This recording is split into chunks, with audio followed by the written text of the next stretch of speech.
ocean of nectar? Are you diving deep? Very good. That is what spiritual life is. And it is important that we are constantly reminded about that. And that's why the association of devotees is so important. Because in the association of devotees, we are reminded about our actual purpose, actual goal. Why did we join ISKCON? We need to remind ourselves about that. And that is actually the most important factor for making spiritual advancement. When we are in the association of devotees, we are reminded that we are actually in an ocean of nectar. We have fallen into an ocean of nectar. And so now let's relish the nectar and enrich ourselves.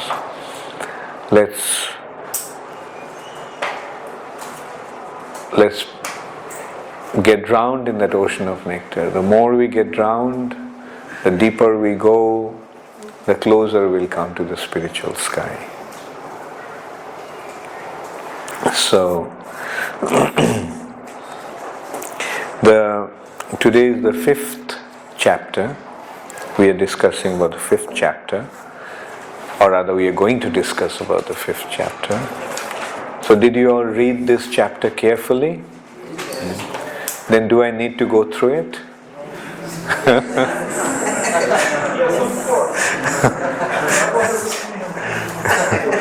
Okay. So this chapter is entitled as The Purity of Devotional Service. The purity of devotional service. And Prabhupada is saying that all the previous instructions imparted by Srila Rupa Goswami in his broad statement, on his broad statements, can be summarized thus. So Prabhupada is summarizing all that we discussed in the previous chapters, all the instructions that Srila Rupa Goswami gave. So this is actually very important. So take care of it, take note of it carefully. As long as one is materially inclined or desirous of merging into the spiritual effulgence, one cannot enter into the realm of pure devotional service. Actually, this point came up time and time again. Anna bhilashita sunnam jnana karmad anapritam. So Prabhupada is emphasizing that point, jnana karmad anapritam. Later on in this chapter we'll come across that point, the Prabhupada is saying that there are 3 processes of spiritual advancement.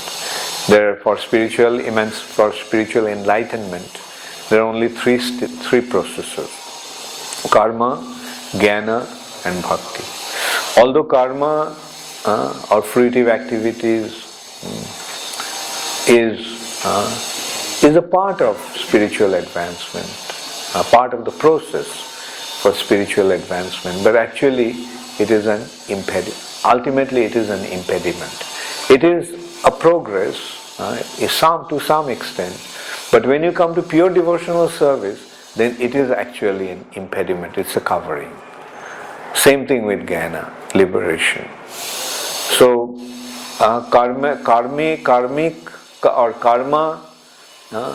is leading to sense gratification, or activities, apparently spiritual activities, motivated by sense gratification, is karma.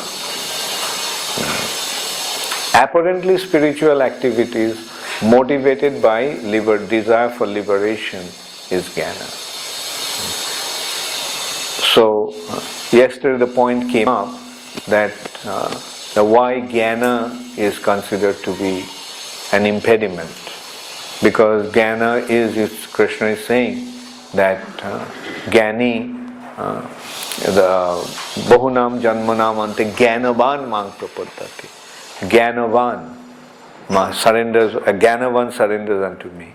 But here we have to understand the jnana also falls in, there are two categories of jnana. One is the impersonal Brahman realization. So when that jnana that is an impediment, that is that impersonal Brahman realization, Brahma Gyan.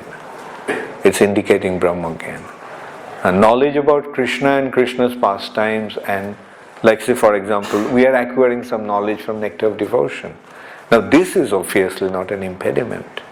This is substantiating our spiritual advancement. So we have to understand that jnana that has been referred here is the impersonal Brahman realization, Brahma Gyan, and which leads to Sajuja Mukti, merging with the bodily effulgence of the Lord. So Prabhupada is pointing out here that as long as one is inclined to merging, as long as one is materially inclined or desirous of merging into spiritual effulgence, one cannot enter into the realm of pure devotional service. Next, Rupa Goswami states, the devotional service is transcendental to all material considerations, and that it is not limited to any particular country, class, society or circumstances. So devotional service is not meant for an exclusive few. Devotional service is meant for everyone. Devotional service is not only meant for human beings, devotional service is also open to animals and even trees and plants. Wherever there is a spirit soul, it has its birthright, so to say, for devotional service. It is the spirit soul's constitutional occupation. So, wherever there is a spirit soul, he has the freedom or the eligibility to become involved in devotional service. It's only a matter of developing his relationship with Krishna. So, devotional service is executed without any hope for gain. There shouldn't be any consideration for any kind of gain. We don't have to benefit anything out of devotional service, materially or even spiritually. It is devotional service actually means I can't help it. There's a feedback. So Hare Krishna. Now it's better. Devotional service. Why should we become engaged in devotional service? What is the ultimate consideration? The ultimate consideration should be we can't help it. We can't help it. That is the meaning of the occupational, the constitutional occupation or constitutional position of a living entity. A living entity cannot help but love Krishna. And Prabhupada later on, of course, will find, not in this chapter, but later on in Nectar of Devotion, Prabhupada is very clearly, very wonderfully explaining that how everybody has a tendency to love. Everybody has a propensity to love. Is there anyone who can stay without loving? We have seen the worst criminals also had such love, deep love Like I was remembering, it was one of the Dale Carnegie's writings. I think it was, whatever. He was describing about one of the very, very notorious criminals, not Al Capone, but something like Al Capone. And he just killed a few policemen, and then they found that he was actually hiding in one apartment. So it was, I think, in Chicago, and they surrounded that building, the police surrounded that building, and this person was still fighting against practically the entire police force of Chicago. And then finally, they killed him. And when they went to that room where he was, they found a note that he wrote just before he succumbed, that underneath this weary heart, underneath this cruel and apparently merciless body, there was a weary heart which wanted to love somebody and wanted some love from others. Like the worst criminal, I mean, even he is searching for love, and he also wants to love somebody. And we can see the animals, like the most ferocious animals, lions, tigers, snakes. I mean, you can see that love they have for their offsprings. A lion mother is prepared to do anything to protect her cub. When a snake is hatching the eggs, you go near that, she is most ferocious. Generally the snakes don't go out of their way to bite you. But if you are considered to be a threat to her offsprings, children, then she will attack. So this way we can. Why is that? Because they have a tendency to love somebody. But unfortunately, in the material nature, we do not know who to love. But when we are reminded that we are the only object of our love is Krishna, then our love becomes successful. So this is what Rupa Goswami is actually trying to remind us, that every living entity has his loving relationship with Krishna. Therefore, everyone has his freedom to become situated in devotional service. And Prabhupada is criticizing after that there was, after Chaitanya Mahaprabhu's disappearance and Nityananda Prabhu's disappearance, a bunch of unscrupulous people, they started to call themselves as the successors to Nityananda Prabhu. And they identified themselves as Goswamis. And they claimed that only they have the right to perform devotional service. They are the Goswamis, they call the caste Goswamis. In Vrindavan also we see that there are so many Goswamis. Actually, Vrindavan Goswamis they were taken from by the 6 Goswamis when they established the temples. They actually took some pujaris from Bengal to take care of the deities. They took some devotees, actually they gave them initiation, and just as probably at that time there was some rigidity in deity worship. Srila Prabhupada actually opened it up completely. Prabhupada, those days, generally the deity worships were performed by the caste Brahmins, individuals those who were born in Brahmin families.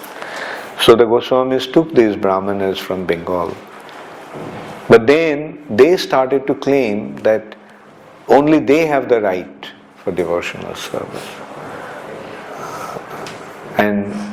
But they are actually pujaris. And that's we can see that they were neophytes. They were not really pure devotees. They were just pujaris. They were taken there to worship the deities. And they started this cult of caste Goswami. And in Bengal there was this Nityananda Vamsa.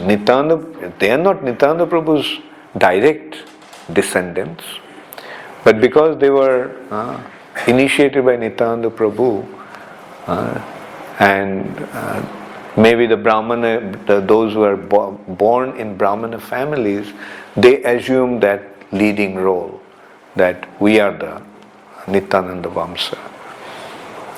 And so in this way, the cult of Krishna consciousness became, I feel bad to use the expression cult of Krishna consciousness, because the word cult has such a negative connotation nowadays. And Prabhupada also used the word cult of Krishna consciousness sometimes. This process of Krishna consciousness is so sublime and so broad and so pure. And this is how this movement is going to spread all over the world. Like if we exclude others, then how this movement is going to spread? So in order to make this movement spread, we have to include everybody. And that is Chaitanya Mahaprabhu's mood. Yes, other things, deity worship in orthodox way, Vedic way, Vaidhi Bhakti platform, may be executed only by the Brahmanas. And in ISKCON also we have that standard. Brahmana not by birth, but by qualification, one has to be second initiated in order to do deity worship. Why? Because this is deity worship is done according to Vaidhi Bhakti. Therefore, the scriptural injunctions has to be followed. But in Raganuga Bhakti, there is no such consideration. Like in Raganuga Bhakti, anybody can develop his relationship with Krishna, because Raganuga Bhakti means love. When it is based on love, it is Raganuga. When it is based on scriptural injunctions, rules and regulations, then it is Vaidhi.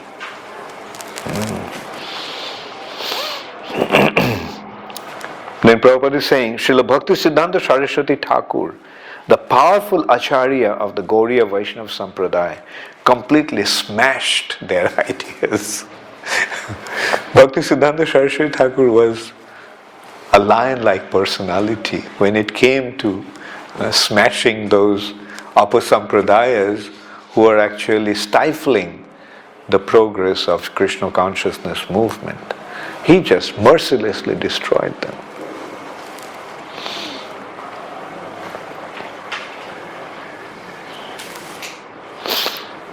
It is on the basis of his position that anyone can now become a Gauriya Vaishnava from any part of the world or any part of the universe.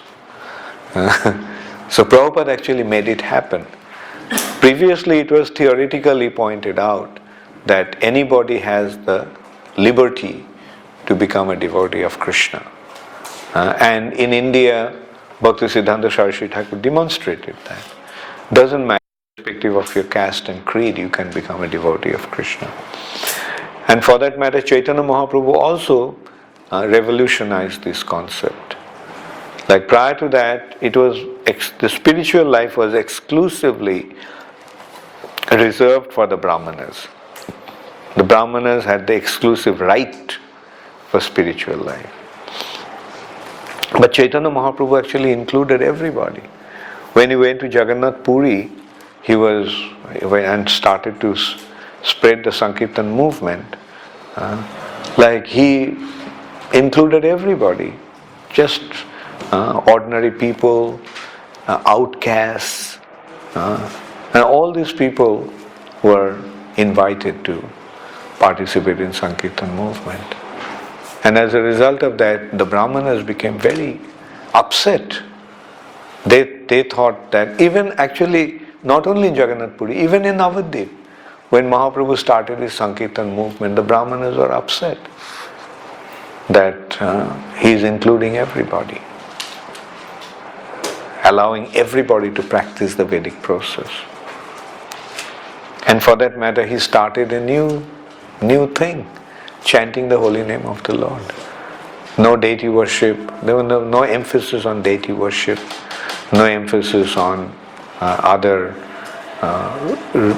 rituals of sacrifice, yajna and austerities and penances or any such thing. Just chant the holy name of the Lord. And anybody can join. So in this way, Sri Chaitanya Mahaprabhu revolutionized the spiritual process. And then Bhaktisiddhanta Saraswati Thakur revived it after Mahaprabhu's disappearance. And then Srila Prabhupada gave it the perfect shape, taking it out of India, all over the world, and then establishing ISKCON to continue the mission. The so-called Brahmanas claim that one who is not born into a Brahmana family cannot receive the sacred thread and cannot become a high-grade Vaishnava. But we do not accept such a theory because it's not supported by Rupa Goswami nor by the strength of the various scriptures. So Prabhupada is actually pointing out that anybody, if he is qualified, he can become a Brahmana. And Prabhupada introduced, actually Bhaktisiddhanta Saraswati Thakur introduced that process. He started to give initiation to individuals, those who are not even born in Brahmana family, which was actually unheard of in India at that time. So here we can see an Acharya. An Acharya knows what to do, and he acts on the authority of the scriptures, and he establishes the proper spiritual process. So Bhaktisiddhanta Saraswati Thakur started to give initiation, Brahmin initiation to non-Brahmanas, which also again caused a big uproar at that time. And then Srila Prabhupada, when he went to America and Europe and all those places, Prabhupada also did the same thing. He created the Brahmanas, and even Prabhupada made a point at one time. Prabhupada mentioned that in India you don't find Brahmanas. Therefore we have to import the Brahmanas from America and Europe. So actually ISKCON is the only Brahminical, maintaining the Brahminical standard. Others, they claim that they are Brahmanas, but what is their culture? They are not practicing spiritual life. They didn't commit themselves for spiritual progress. They're Brahmanas, but what are they doing? Working in an office as a clerk. And there are some Brahmanas, they're pulling a rickshaw. Here's a Brahmin thread, but pulling a rickshaw. So what kind of a Brahmana is it? The Brahmana means spiritually situated. And who else but ISKCON is actually maintaining that standard today? Therefore, ISKCON is going to establish the real Brahminical culture in this world.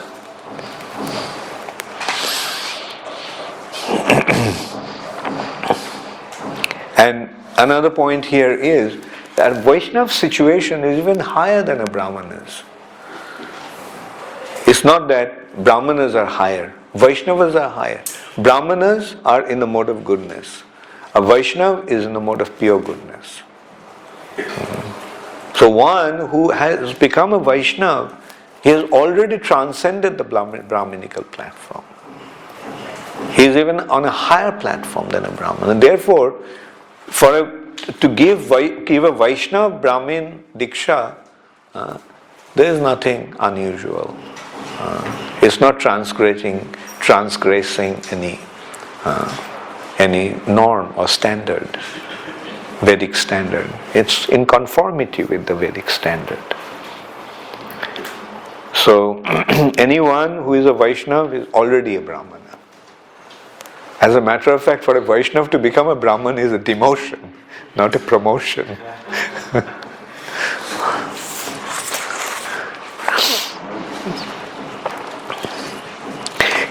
Any person who is properly initiated into the Vaishnava cult certainly becomes a Brahmana.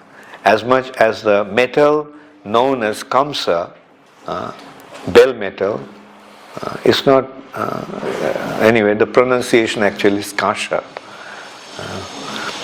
is turned into gold by mixture of mercury. A bona fide spiritual master under the guidance of the authorities can turn anyone to the Vaishnava cult, so that naturally he may come to the topmost position of a Brahmana. So transcending the Brahmana position, one actually becomes a Vaishnava.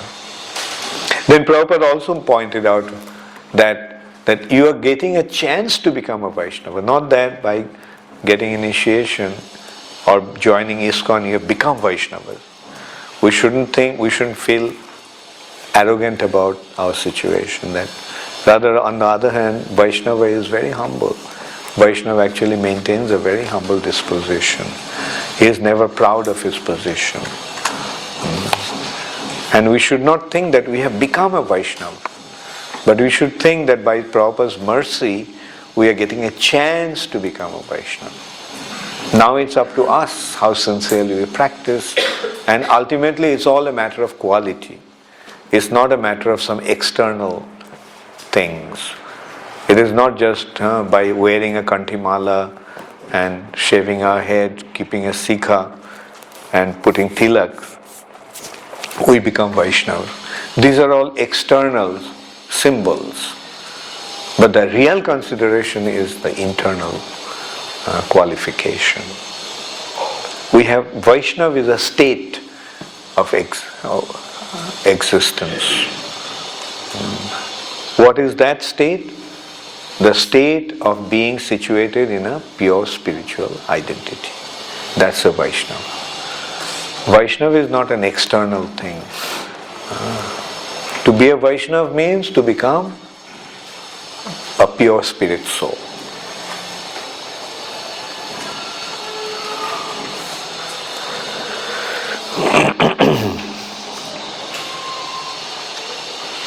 He should not think that simply by acceptance of such initiation, his business is then finished. That simply by accepting initiation, he has become a Vaishnava. One still has to follow the rules and regulations very carefully. If after accepting the spiritual master and being initiated, one does not follow the rules and regulations of devotional service, then he is again fallen. Practically, there are three processes for elevating one to the platform of spiritual consciousness. Those three processes are known as karma, jnana, and bhakti. Ritualistic performances are in the field of karma. Ritualistic performances, meaning karma kanda section of the Vedas. Speculative processes are in the field of jnana. Speculative process of the cultivation of the Vedic knowledge even is the platform of jnana. That is the impersonal Brahman cultivation. One who has taken to bhakti, the devotional service of the Lord, need have nothing to do with karma and jnana. A devotee has nothing to do with karma and jnana. He doesn't need to follow these rituals, Vedic rituals, nor does he have to pursue the speculative knowledge. It has already been explained that pure devotional service is without any tinge of karma and jnana. Bhakti should have no tinge of philosophical speculation or ritualistic performances. In this respect, in this connection, Srila Rupa Goswami gives evidence from Srimad Bhagavatam, 11th canto, 21st chapter, verse 2, in which Lord Krishna says to Uddhav, the distinction between qualification and disqualification may be made in this way. Persons who are already elevated in discharging devotional service will never again take shelter of the process of fruitive activity or philosophical speculation. That is, when one, how do we recognize whether a person is qualified or unqualified for pure devotional service? The recognition is, yes? No tinge of karma or jnana. Right. The qualification is that he is not interested in karma and jnana anymore. So on the other hand, the disqualification is to still maintain attachment to karma and jnana.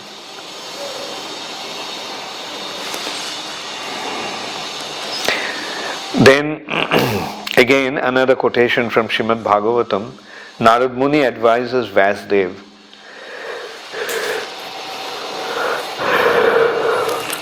even if one does not execute his specific occupational duty, but immediately takes direct shelter of the lotus feet of Hari, there will be no fault on his part, and in all circumstances his position is secure. So, pure devotional service is very simple. Just take shelter of Krishna's lotus feet. There is no need for doing anything else. Just surrender. Now tell me, can surrender be easy? Can surrender be difficult? Just consider, at least I can think of one consideration of surrender which is very graphic in this case. Like in a wrestling match, the ultimate consideration is that to force him to surrender. Isn't it? Like two wrestlers are wrestling. The other person has to surrender. Surrender means he just falls flat. His back is pinned to the ground. That is, when one falls on his back on the ground, that is surrender according to wrestling. Forced surrender. Right? So the purpose of a wrestling match is to surrender. Or even a war. Purpose of a war is to make the other party surrender. So whoever surrenders is the loser and the other is the winner. Now just consider two wrestlers have got into a wrestling bout. And they're getting bashed up, they're working so hard. Like it's such a struggle actually. Wrestling or boxing, these matches are so difficult, so painful, so troublesome. Now if one party right at the beginning of the match says surrender, he can so easily avoid all the hassle of fighting the battle. So now when our opponent is Krishna, when we are in a wrestling bout against Krishna, what's the chance of our winning? So we are going to lose in any case. And it actually happens. Like, there are two ways of surrender. Forced surrender is like you fell flat on your back. Or rather, you're made to fall on your back. And when your back touches the ground, and in wrestling match, that is the state of losing the battle or surrender. Now ultimately, don't we have to fall on our back, lie on our back at the time of death? So ultimately we're going to lose. Every one of us are going to lose this wrestling match. So why not surrender in a proper way? Since we have to surrender, why not surrender? Not on our back, but in our front. In front of Krishna. Just dandavat here. Just surrender. And this surrender is so sweet. So wonderful. We surrender, and what Krishna does? Krishna embraces us. Krishna feels happy that we have surrendered. Then Krishna accepts us as his own.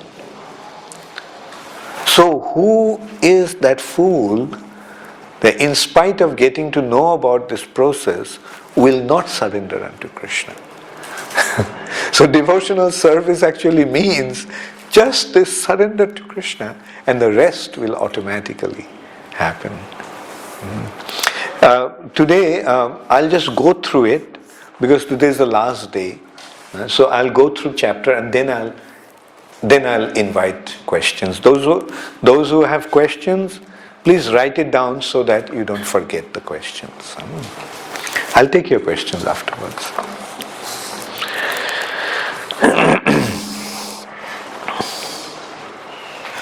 Even if by some bad association he falls down while executing devotional service, or if he doesn't finish the complete course of devotional service and dies untimely, still he is not at a loss. A person who is simply discharging his occupational duty in Varna and Ashram, however, with no Krishna consciousness, practically does not gain the true benefit of human life. That's Narad Muni's instruction to Vasudev.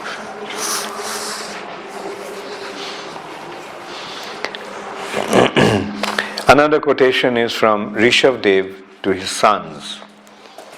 Persons engaged in fruitive activities are repeatedly accepting birth and death. And until they develop a loving feeling for Vasudev, there will be no question of getting out from these stringent laws of material nature. The only way we can actually get out of these stringent laws of material nature is by surrendering unto Krishna. And when we do that, then getting out of these stringent laws of material nature becomes so easy. So all this will be explained later on in Bhakti Rasamrita Sindhu, that when we surrender unto Krishna, then the material nature, which is insurmountable, it's an ocean. Like, can you imagine just an ocean, a saltwater ocean which is surrounding the Earth planet, Jambudweep,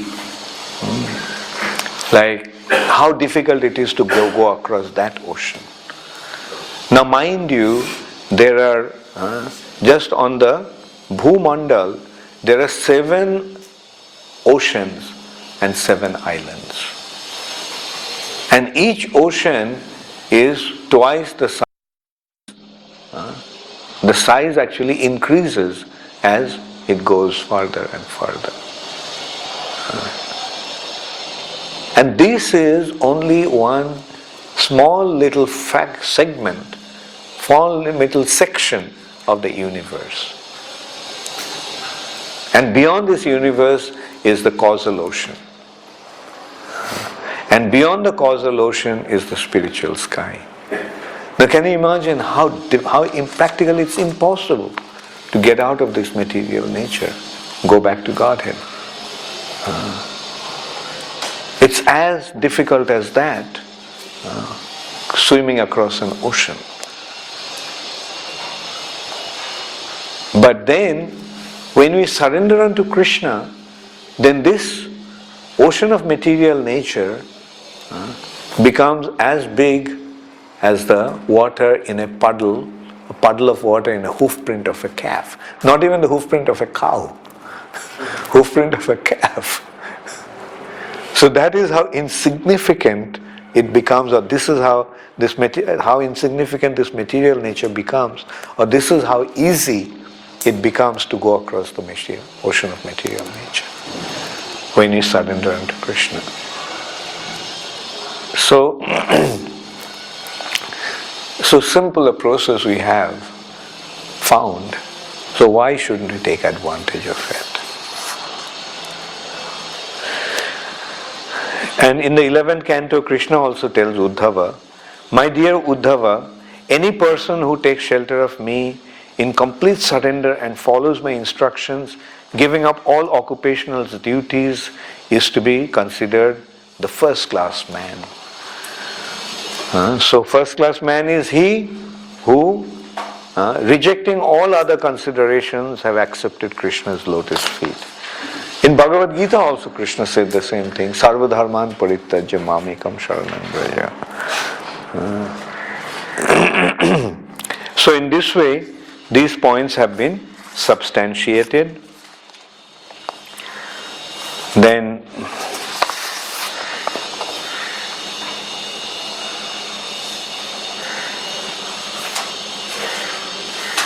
I'll read another quotation. This is Karabhajana Muni addresses Maharaj Nimi, Nimi Navin Yogendra Sangbad, in the 11th canto. My dear king, if someone gives up his occupational duties as they are prescribed for the different varnas and ashrams, but takes complete shelter, surrendering himself unto the lotus feet of the Lord, such a person is no more a debtor, nor has he any obligation to perform the different kinds of activities we render to the great sages, ancestors, living entities, and family and society members. Nor has he any need to bother executing the 5 kinds of yajnas, sacrifices, for becoming free from sinful contaminations. Simply by discharging devotional service, he is freed from all kinds of obligations. Every one of us has some obligation or other to the devas, to the demigods, rishis, the sages, devarshi, bhutapta, bhuta, apta, nrinam, pitrinam, and knocking karo nacha nayang rinicha rajan gato mukundang sharanang sharanya.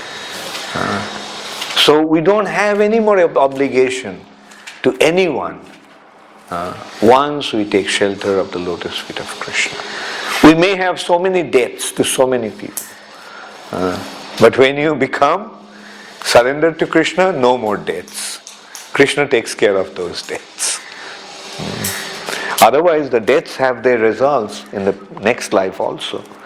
Usually, if you die with a debt, if you do not pay it up, then in your next life you have to come back and pay it back. That's how tricky it is. But when you take shelter of Krishna's lotus feet, no more consideration of debts. All your debts have been absolved.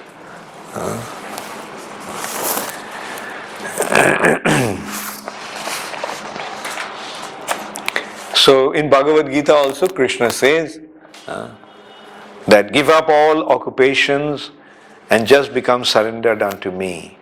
I give you assurance that I shall give you protection from all sinful reactions. One may think that because he is surrendered unto the Supreme Personality of Godhead, he will not be able to perform all of these other obligations. But the Lord says repeatedly, don't hesitate, don't consider that because you are giving up all other engagements, there will be some flaw in your life. Don't think like that. I'll give you all protection. That is the assurance of Lord Krishna in the Bhagavad Gita. There is additional evidence in Agastya Samhita as the regulative principles. Agastya is saying, as the regulative principles of scriptures are not required by a liberated person, so the ritualistic principles indicated in the Vedic supplements are also not required for a person duly engaged in the service of Lord Ramchandra. So when we surrendered unto Krishna or Ram, in other words, devotees of Lord Ramchandra or Krishna are already liberated and are not required to follow all the regulative principles mentioned in the ritualistic portions of the Vedic literature. Similarly, in the 11th canto of Srimad Bhagavatam, 5th chapter, verse 42, Karabhajana Muni addresses King Nimi and says, "My dear king, a person who has given up the worship of the demigods and has completely concentrated his energy in the devotional service of the Supreme Personality of Godhead has become very, very dear to the Lord. As such, if by chance or mistake he does something which is forbidden, there is no need for him to perform any purificatory ceremonies. Because the Lord is situated within his heart, he takes compassion for the devotee's accidental mistake and corrects him from within." So even if a devotee makes a mistake, there is no harm in that. The Lord will rectify him. It is also confirmed in the Bhagavad Gita in many places that the Supreme Personality of Godhead, Krishna, takes a special interest in his devotees and declares emphatically that nothing can cause his devotees to fall down. He is always protecting them.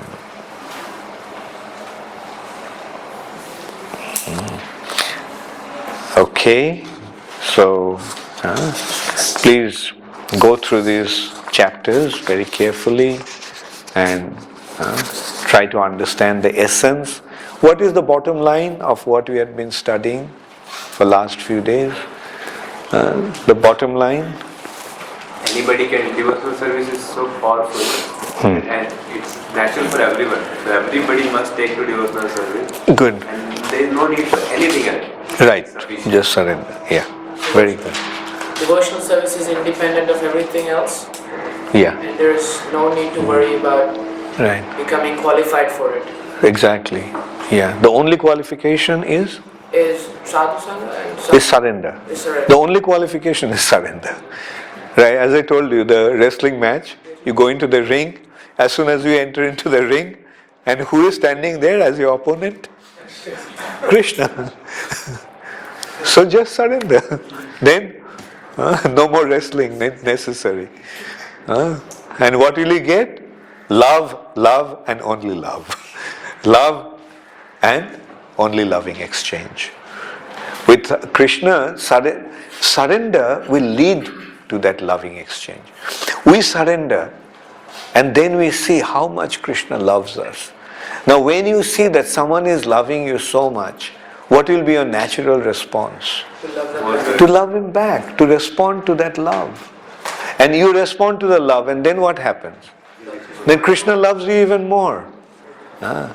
So then another kind of bout begins.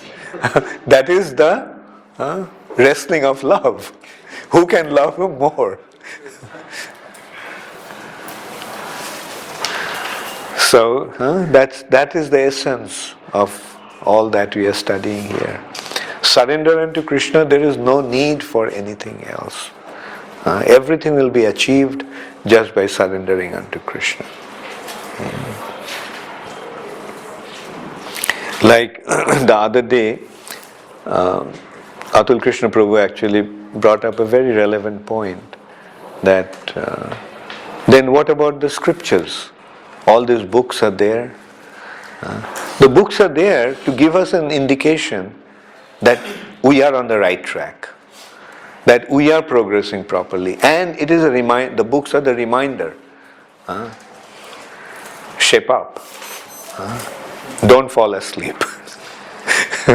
Don't deviate. This is how the books are actually keeping us on the track and giving us the direction. What is next? What is next? What is next?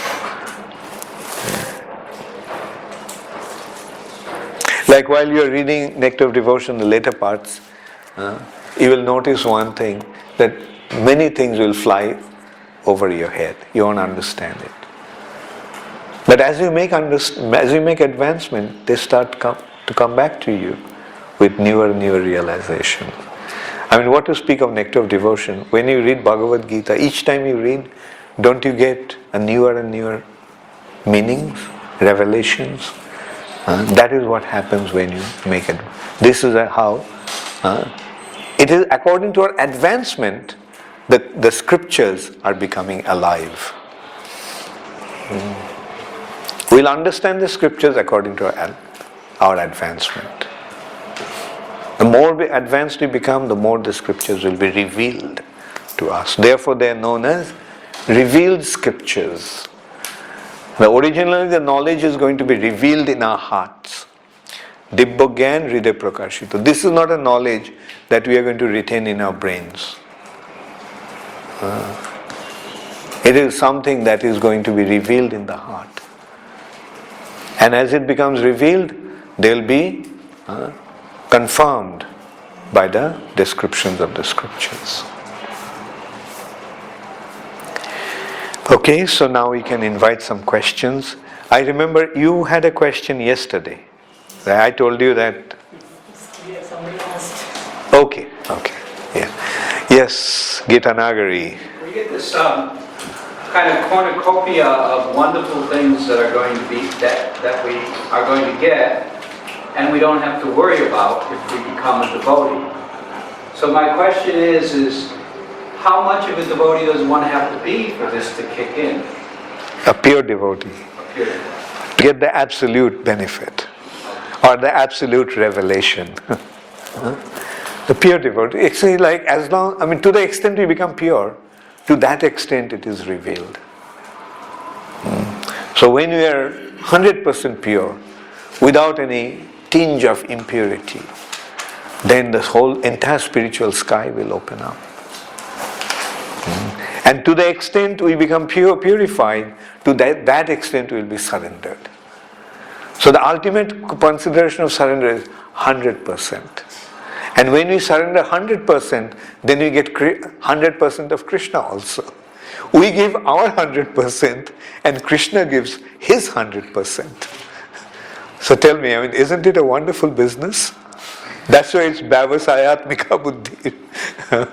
Ekeha Kuru Nandana. Yes. Why is Mayavad philosophy condemned so much? You see, whenever Prabhupada's morning walk, it's like the Mayavadis have done something wrong to Prabhupada. That's the way Prabhupada is being condemned them. Yeah. In America, there are no Mayavadis even. Or in America, everyone is a Mayavadi. Or was. Because what did Prabhupada do in America? Nirvishesha Shunnavadi. They were so badly affected by impersonalism and voidism. And Prabhupada removed that. Yeah, okay, good question. Why Mayavad is so... Why Prabhupada dealt with Mayavad in such a severe way? Because the Mayavad doesn't accept the form of Krishna. Right? They consider that this form is imaginary. And ultimately, there won't be any form. It will be only Brahman. So that means it's completely negating Krishna. There is no possibility of anyone ever becoming Krishna conscious according to that understanding. So that is why Prabhupada dealt with Mayavad so severely. Mayavad theory is that ultimately it's all Brahman. And when the Brahma is in the mode of goodness, that is avatars, incarnations. They accept the avatars, but that avatars are Brahman in the mode of goodness. They will say Krishna. Sometimes they will even promote worshipping of Krishna. They will even say meditate on Krishna. They are accepting Krishna, but their understanding is that form is material. That form is Maya.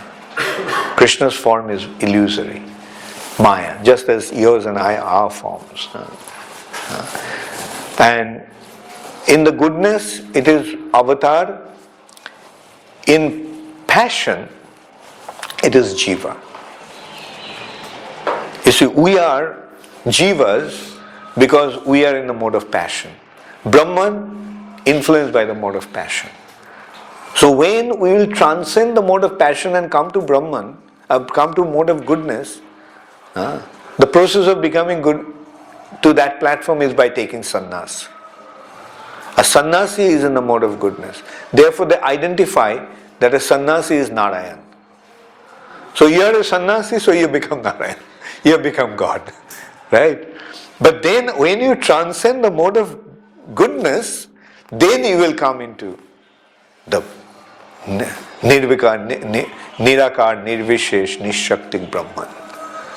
And that is the ultimate goal of life.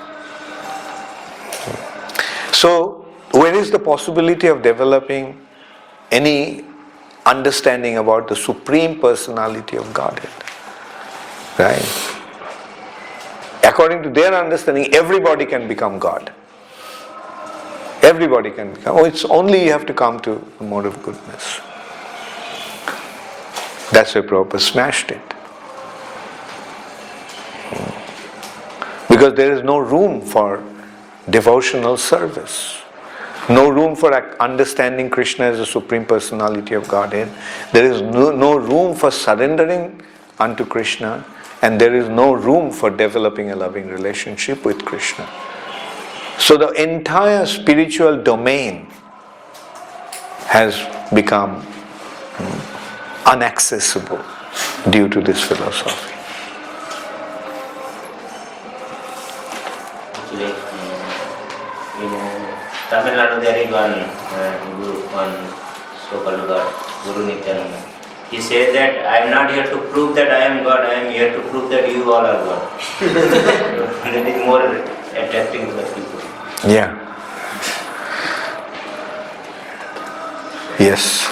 Maharaj, just as like impersonalists, there are Upanishads which tell that Lord is impersonal, like to remove people from material conception to come to spiritual conception. So these Mayavadis, they have any basis on the scriptures? Which one? The Mayavadi philosophy. They have any basis? No. They have distorted the scripture to prove the point. Shankaracharya, that has been described in Chaitanya Charitamrita, that when Chaitanya Mahaprabhu was discussing with Sarvabhauma Acharya, he is saying that what Shankaracharya actually did, that he took some secondary statements of the Vedas, like Sarvam Khallidam Brahma, Tattamasi, Aham Brahmasmi. Now these are not the principal statements of the Vedas. These are just some secondary statements of the Vedas, but he gave them the absolute importance in order to establish his theory. And Shankaracharya actually has gone against the Vedas.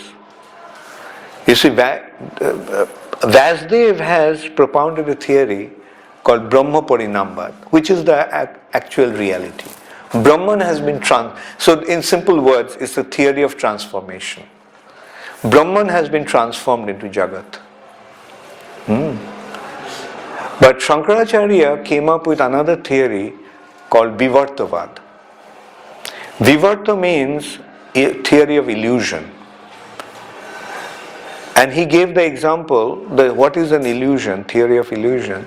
The illusion is like a mirage. It's actually hot sand, but appears to be water. A rope is mistaken to be a snake. It's actually a rope, but in dark, the rope appears to be like a snake. And you react as if it's a snake. So that is the Vivarta. It is not there, but it mistaken to be there. So that is why the Vivartavad is considered called, in simple words, it has been called Mayavad. Which actually in English it is the theory of illusion. Theory of illusion. But see how expertly Ramanujacharya defeated Shankaracharya's point. He said, fine, there is no water in the mirage. But somewhere there is water, that's why you're mistaking the mirage to be water. Okay, fine, there is no snake in the rope, but somewhere there is snake. That's why you're mistaking the rope to be a snake. So in this way, he pointed out that in the spiritual, here it is an illusion. But it's not illusion, it's a reflection. The real thing is there.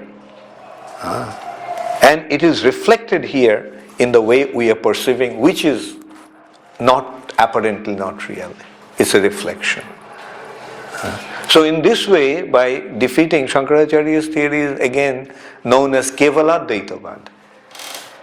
It's known as Vivartavad, Kevala-Dvaitavad, Mayavad. So the theory itself is called Kevala-Dvaitavad.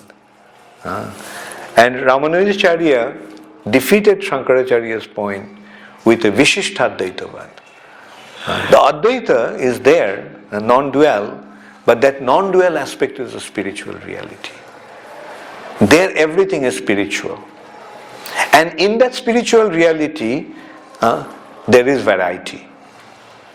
Whereas Shankaracharya is saying that there is no variety, Kevala Dvaitavad. No variety, it's just one, undifferentiated one. No, you are mistaking it to be this. So it must be existing, not here, but there. I think that they first quoted Vyasdev's theory. Like first, Maharaj, you told about Vyasdev's theory, that is Brahman coming into Brahman. Brahman is transformed, Parinam. Transformation, theory of transformation. The example is milk became yogurt. Milk is a substance, yogurt also is a substance. It is not that milk is a substance and then milk became nothing. That is what Shankaracharya's point is. Ultimately it's all Brahman, and then Brahma Sattva Jagan Mitha. Right? But reality is Brahma as a Brahman is Satya, and this Jagat as Jagat is also Satya. The milk is reality, and yogurt also is reality. The difference is milk can become yogurt, but yogurt cannot become milk. Yes? Maharshi Prabhupada in this chapter explains about Prayaschita, atonement. So, and he says that if one falls down, then one can reinstate himself by performing the devotional principles back again. So my question is, does this mean he won't suffer the sinful reaction? Well, there may be some reactions, but those reactions won't be that effective. Because Krishna, you see, when one becomes a devotee, then he surrenders unto Krishna. Then he is entirely up to Krishna, under Krishna's jurisdiction. And if there is some mistake, let Krishna deal with it. That is the attitude. Krishna will deal with it. Nobody else can. If you are directly under the king, then can the king's subordinate judge you? No. Because the king you may commit some crime, apparent crime, but if you are under the king's direct jurisdiction of the king, then the king may say, okay, no problem. It's all right. And another example that Prabhupada gives in this respect is that, you see, who is a devotee? Devotee is one who acts on behalf of Krishna. Right? Now, while acting on behalf of Krishna, then there is no personal sin involved. Like, for example, this is the example Prabhupada gives. A soldier in the battlefield on behalf of the king killed so many enemies. Right? And as a result of that, the king rewards him. But the same soldier, when he commits some crime on his own accord, then the same king who rewarded him for killing hundreds of people punishes him. Right? So that is the advantage of being under the king. Now say a king, a soldier is under the king. is very dear to the king. If he makes some mistake, and if he goes to the king and says, I'm sorry, the king may just, give him some token punishment. And so that's what happens to a devotee. Krishna gives some token punishment. There is no need to repent, and there is no need to atone for that. The only atonement is sincere repentance. Oh, I'm sorry, I deviated from Krishna consciousness. And go back to Krishna's lotus feet. Maharaj, we understand that deity worship is an aspect of the limbs of devotional service. However, when we discuss about ritualistic ceremonies, how does it distinction? Where is the distinction between the two? You see, deity worship in devotional platform is simply to enhance our attachment to Krishna, right? It's a part of our spiritual practice. See, the ultimate consideration is Shravanam and Kirtanam, right? And in that there is Archanam, Vandanam. But we have to understand this Archanam and Vandanam in this case is simply supporting the Shravanam and Kirtanam aspect. Because Shravanam and Kirtanam already includes all that. Chanting, like the holy, let's put it this way, holy name. In the name, the form is there. Right? In the form, the qualities are there. Right? And along with that, the pastimes are there. Krishna's associates are there. Krishna's abode is there. So everything is there in the holy name. And how do you receive the holy name? How do you register the holy name? Through Shravanam and Kirtanam. So the main thing is the holy name, and the way to perceive the holy name is through Shravanam and Kirtanam. So everything else that goes on there is simply to enhance that Shravanam and Kirtanam. Archanam, Vandanam, all that. Whereas the ritualistic ones, they just caught up with the Vedic rituals, and they try to execute their performance. There the love is not the primary consideration. There the consideration is the scriptural injunctions, right? And that's why they just miss out on the real point.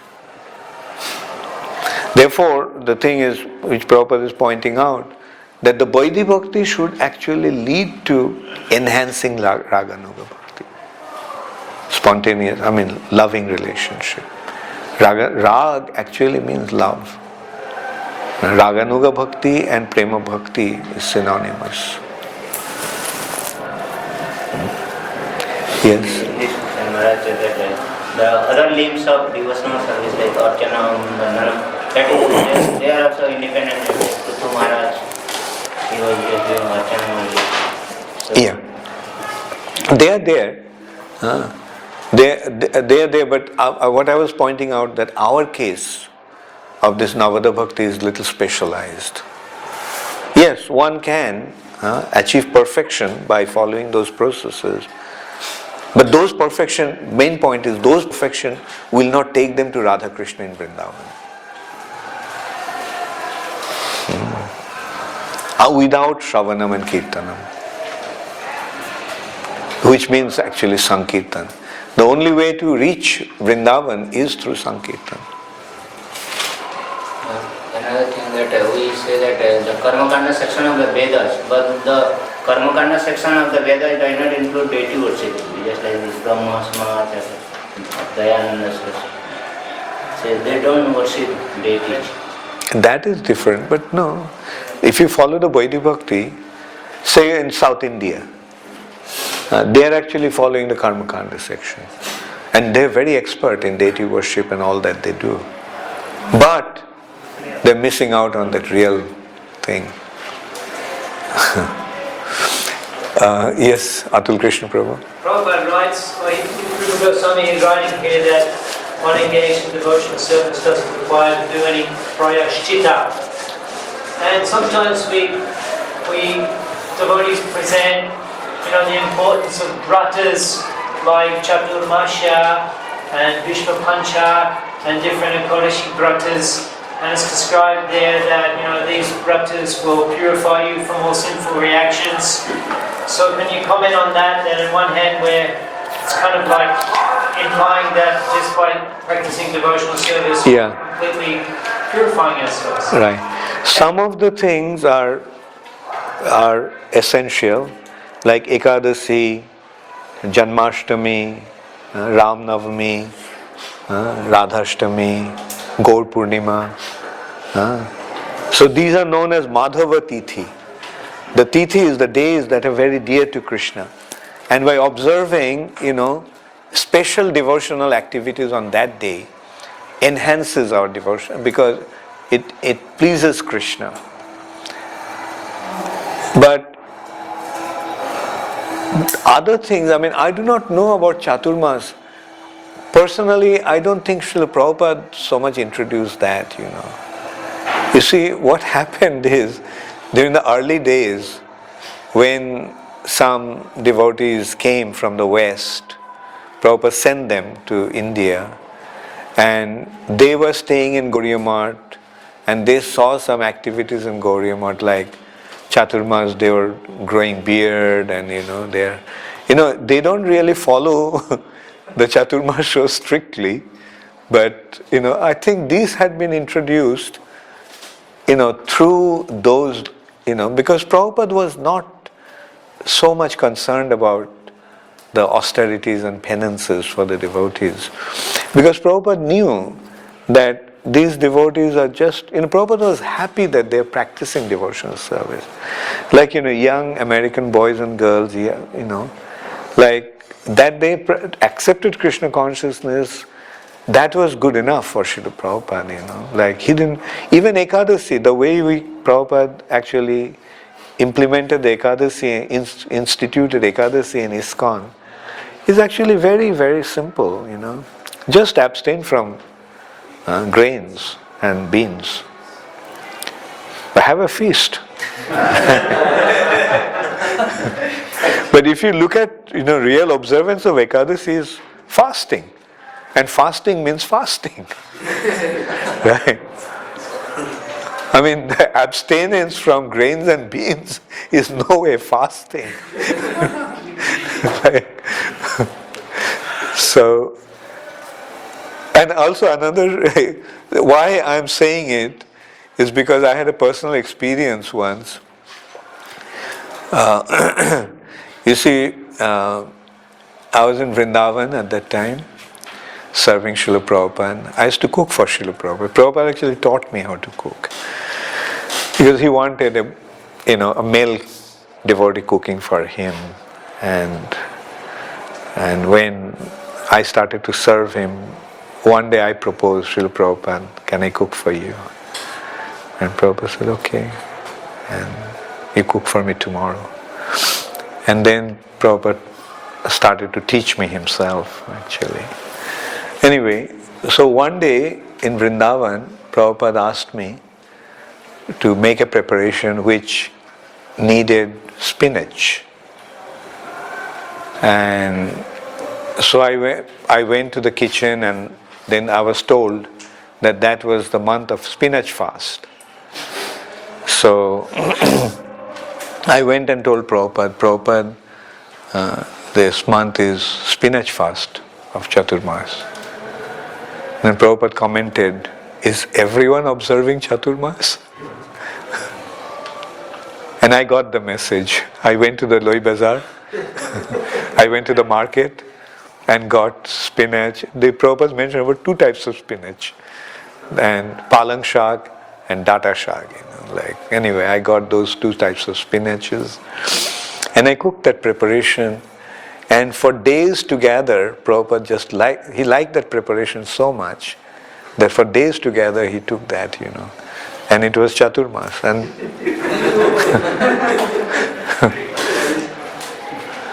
so rather we should be more concerned about, purifying our quality of chanting than all these secondary ritualistic activities. Chandrasekhar? Well, in the same line, it occurred to me that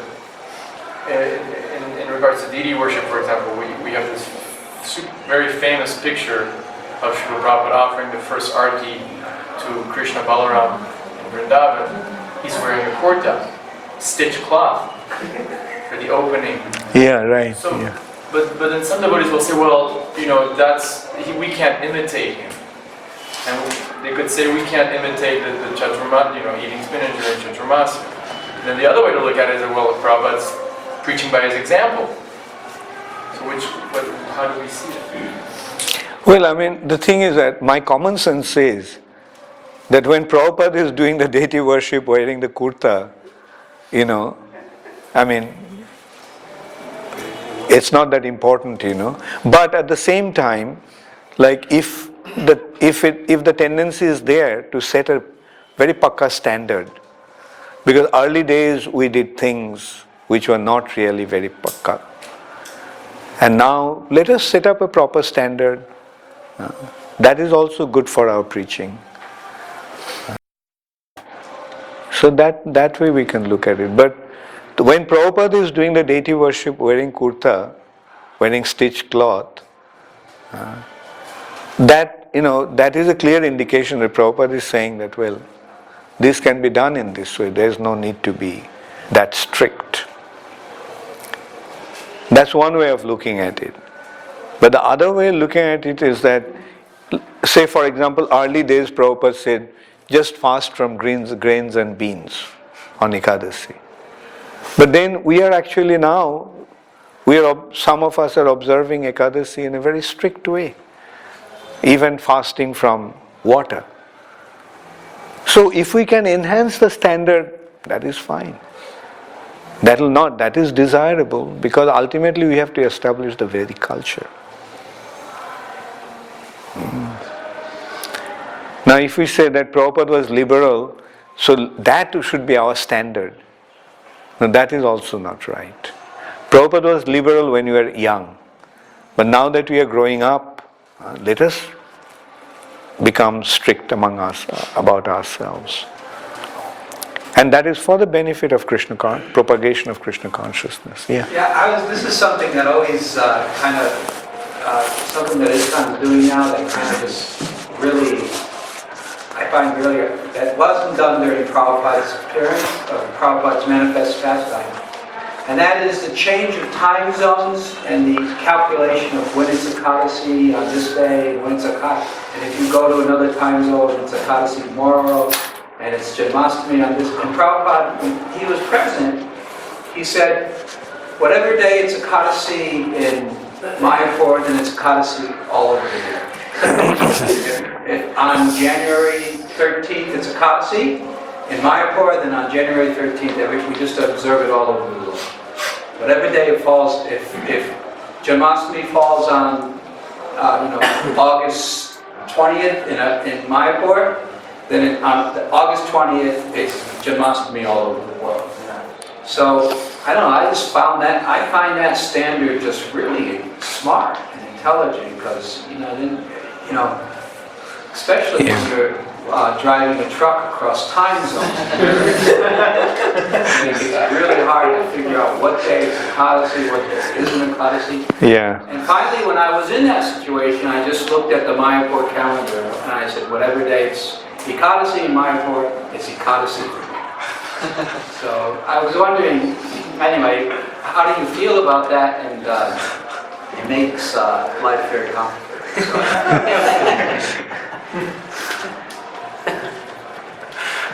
yeah, true. It's quite beyond me also.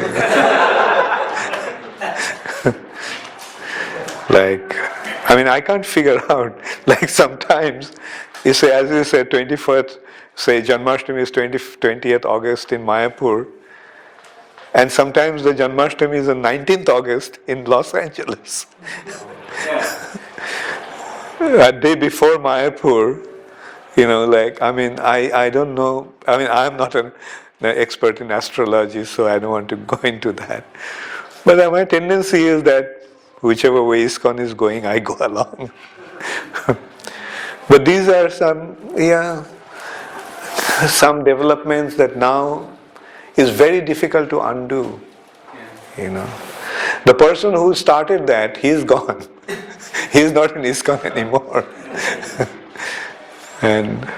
But we are just left with all these.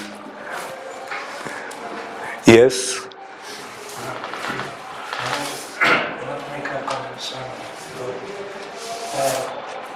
This thing about doing austerity, I think the God's trying to create a lot of different austerities. For example, just talking mass or feeling cold, a lot of different.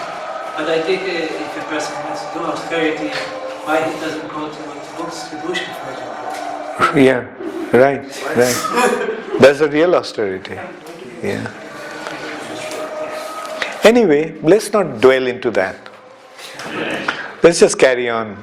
Yes? I have a question, because in the first chapter we read about occupational duties, that whatever occupational duty we have, just worship Krishna, and now there was a lot in the chapter, give up your occupational duty. I cannot... Is it saying that give up your occupational duty? We had it a lot of times, saying that if we give up, or even if we give up our occupational duty, then also if we surrender to Krishna, no. Yeah. Even if. So I try to understand what this means. Yeah. Now tell me first of all, what is devotional service? The definition of devotional service is that you render service to Krishna under the guidance of your spiritual master. Right? So, if your spiritual master tells you to maintain your occupational duty, you do that. If your spiritual master says you reject it, you do that, because he knows what is for your ultimate benefit. Right? It's not that whimsically we just give up something. We must act under the direction of the bona fide spiritual master. To act under the direction of a bona fide spiritual master is what makes it devotional service.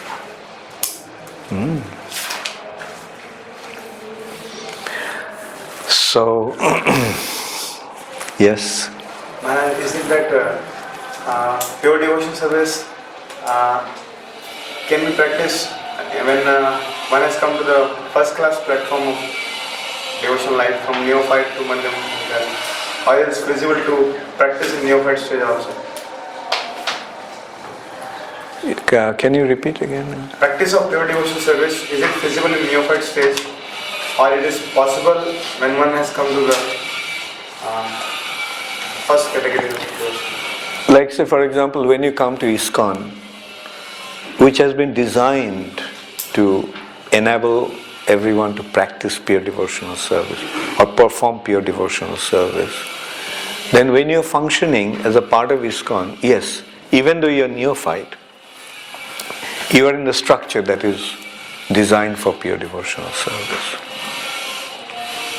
Because when you come to ISKCON, when you are directed by Srila Prabhupada's teachings, then you are not interested in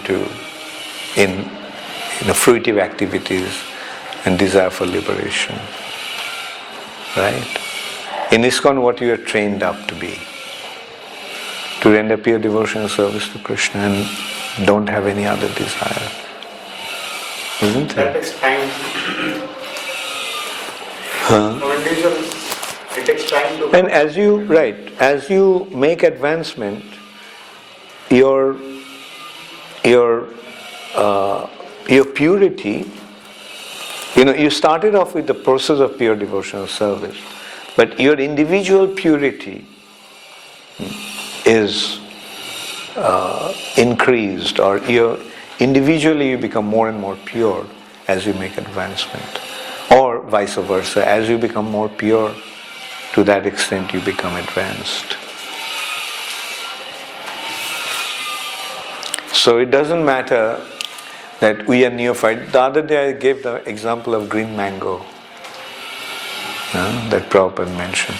The mango may be green now, but if it stays in the tree, then in course of time the mango will become ripe. So it doesn't matter it's a green mango, but you can say that it's ripe mango. Because you took it for granted that it's going to stay in the tree, and in course of time it will become ripe. So similarly, no matter whatever our situation is right now, but one thing we know, that if we stay on in ISKCON, someday we'll become a pure devotee. So that's the point. Yes, I'll take last 3 questions and then we'll have a kirtan. Yes. But here it is stated that when one becomes liberated, the regulative principles of the scriptures are not required. So can we? When one is liberated, yeah. So can we say out that when is the temple program come in that category? Means one becomes pure devotee. You see, that's the thing, that he doesn't need to attend the temple program. But still he does it to set the right example. Because he is, concerned about the welfare of others. Therefore he acts in such a way which will benefit everybody.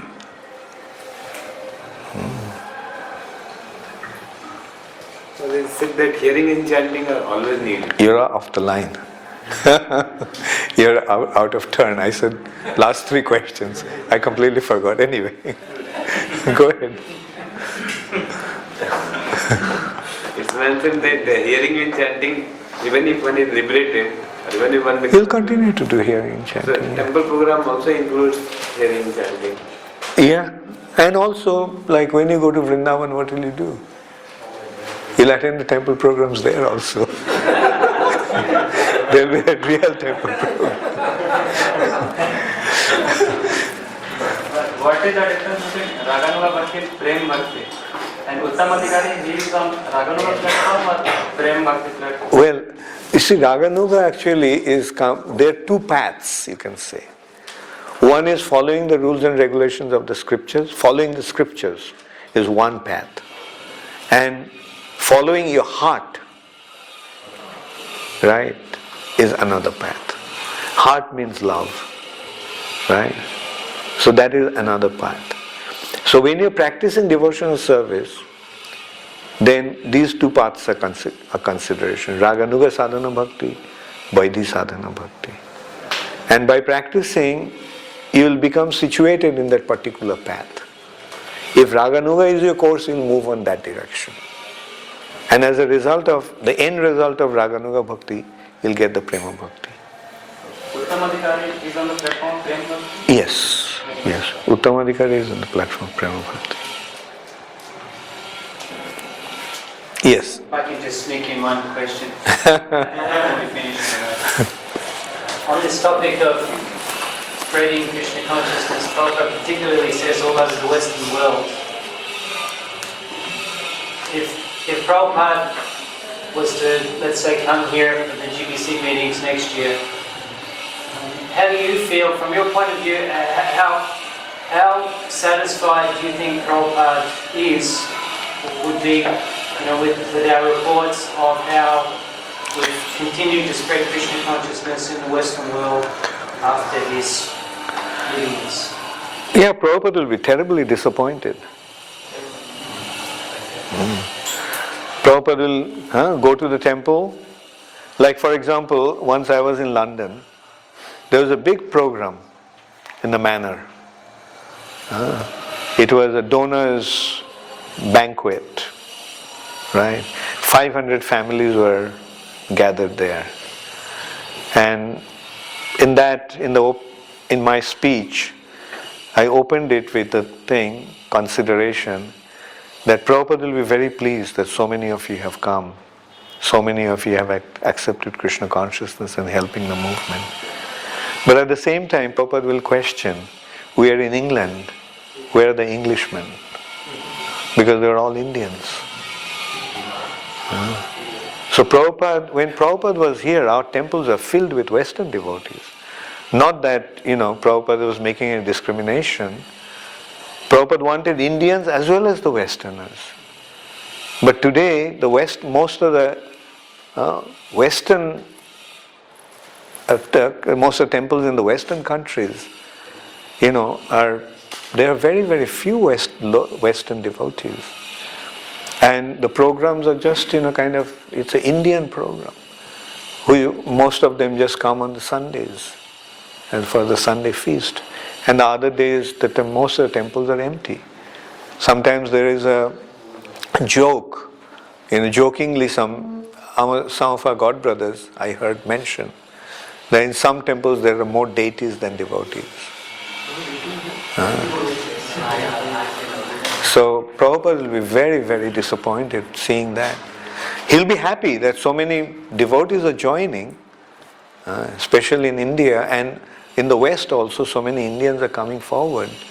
But ultimately Prabhupada's concern is to spread Krishna consciousness all over the world. And until and unless the local people get involved, it's not really bearing its result. Like for example, it's not that Prabhupada wanted only the whites to join. When Prabhupada was in Africa, Prabhupada was in Kenya, in Nairobi. And the devotees brought the local Indians, important Indians, to meet Srila Prabhupada. So after they left, Prabhupada asked, did I come to Africa to meet the Indians? Where are the Africans? And the next day the devotees went out and got the Africans to, they picked them up from the streets. So knowing well what the spirit of Prabhupada was like, I dare to make a comment like that Prabhupada would be very, very disappointed. Because this is not what Prabhupada really wants. And that's why we have to shape up. We have to start preaching. And this is also another thing I tell in the West. When I see only Indians, I tell them that when I see only Indians, I can see that there is no preaching. Those who are coming on their own volition, we are happy with them. We are not going out of our way to preach to the people and bring them to Krishna consciousness. And where preaching is going on, the result is there. I'll say, for example, Los Angeles temple. Preaching is going on, and yes, you see so many Westerners there.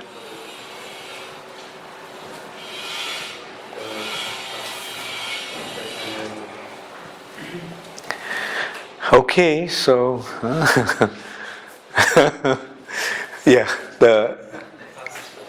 their question, last question. Externally surrender to people may shave up or change the dress, but what is the real internal surrender to Krishna, and how one can achieve that? Manasa deho geho jo kichu mor or pilu tu apade nanda kishore. That's the internal surrender. My mind, my body, my home, my family, everything that I have, I'm offering them to you, Krishna. So there is nothing to claim as my own. Everything belongs to Krishna. Even I belong to Krishna.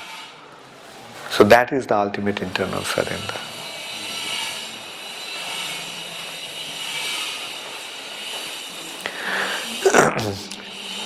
Hare Krishna, Hare Krishna, Krishna Krishna, Hare Hare, Hare Rama, Hare Rama, Rama Rama, Hare Hare.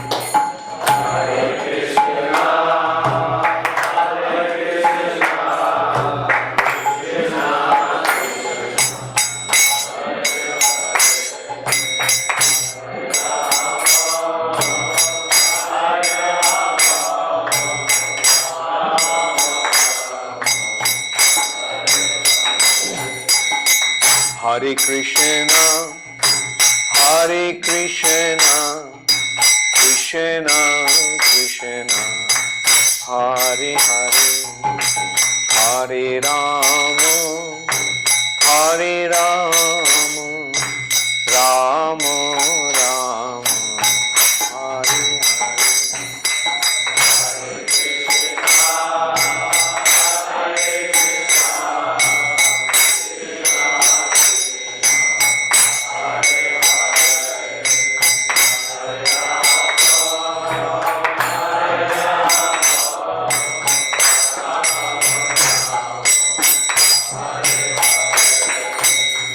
Hare Krishna, Hare Krishna.